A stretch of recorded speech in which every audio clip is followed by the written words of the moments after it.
తెలంగాణ రాజకీయాల్లో కాళేశ్వరం ప్రాజెక్టు మరోసారి hot topic అయింది. ప్రత్యేకంగా బీజేపీ ఎంపీ ఈటెల రాజేందర్ వ్యాఖ్యలు ప్రస్తుతం చర్చకు కేంద్ర బిందువయ్యాయి.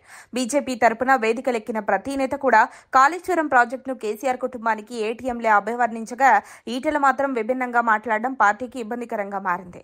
ప్రధాని నరేంద్ర మోదీ, కేంద్ర మంత్రి అమిత్ షా మొదలుకొని రాష్ట్ర స్థాయి నేతల వరకు అందరూ కాళేశ్వరం ద్వారా భారీ అవినీతి జరిగిందని ఆరోపిస్తున్నారు. కానీ ఈటెల రాజేందర్ మాత్రం కాళేశ్వరం ఒక అద్భుత ప్రాజెక్ట్ అని ప్రశంసించడం బీజేపీలో అంతర్గత గందరగోళానికి దారితీసింది.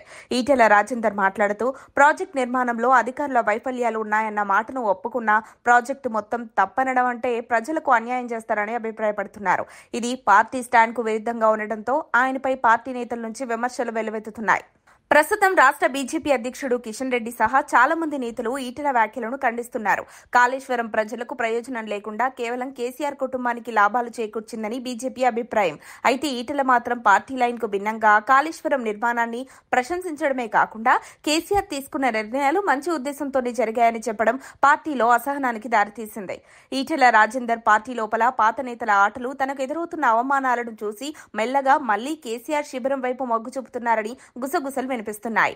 బీజేపీలో పూర్తిగా ఒంటరిగా మారిపోయిన ఈటెల పార్టీ మారే ఆలోచనలో ఉన్నారా అన్న ప్రశ్న ఇప్పుడు రాజకీయ వర్గాల్లో చర్చనీయాంశంగా మారింది. గతంలో బీజేపీలో రాష్ట్రానికి కొత్త నాయకుడు ఈటెల రాజేందర్ అనుకున్న వేళ ఇప్పుడు మాత్రం ఆయన బీజేపీలో తన స్థానాన్ని నిలబెట్టుకోగలరా అన్న అనుమానం మొదలైంది. మొత్తానికి కాళేశ్వరం అంశం ఈటెల రాజకీయ భవితవ్యాన్ని మలుపు తిప్పే అవకాశం ఉంది.